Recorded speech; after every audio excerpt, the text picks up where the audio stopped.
যেখানে মধ্যপ্রাচ্যে চলছে তীব্র জ্বালানি সংকট, সেখানে সমস্যা মোকাবেলায় প্রতিবেশী দেশ ভারত হাতে নিয়েছে একেবারে ভিন্ন পথ। ইরান যুদ্ধের পর জ্বালানি সংকট বাড়তে থাকায় পৃথিবীর বিভিন্ন দেশে যখন দেখা যায় তেল ও গ্যাসের জন্য দীর্ঘ লাইন, সেই প্রভাব এসে পড়ে দক্ষিণ এশিয়ার দেশগুলোতেও।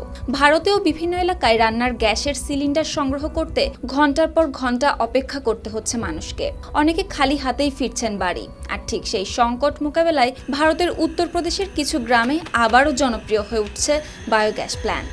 গরু ও মহিষের গোবর সংগ্রহ করে তা পানির সঙ্গে মিশিয়ে তৈরি করা হচ্ছে মিথেন গ্যাস। আর সেই গ্যাস দিয়েই চলছে রান্নাবান্নার সব কাজ।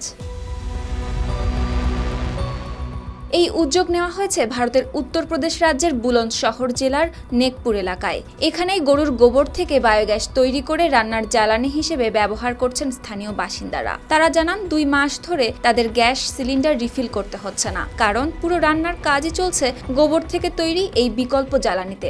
শুধু জ্বালানিই নয়, বায়োগ্যাস তৈরির পর অবশিষ্ট অংশ ব্যবহার করা হচ্ছে জৈব সার হিসেবে। এতে যেমন কমেছে খরচ, তেমনি উর্বরতাও বাড়ছে জমির। বিশেষজ্ঞরা বলছেন, বৈশ্বিক যুদ্ধ ও তেলের বাজারে অস্থিরতা যত বাড়বে, ততই বিকল্প জ্বালানি গুরুত্ব পাবে। আর সেই বাস্তবতায় ভারতের গ্রামের এই গোবর ভিত্তিক বায়োগ্যাস এখন শুধু একটি প্রযুক্তি নয়, বরং জ্বালানি সংকট মোকাবেলায় নতুন অস্ত্র হিসেবে দেখা হচ্ছে।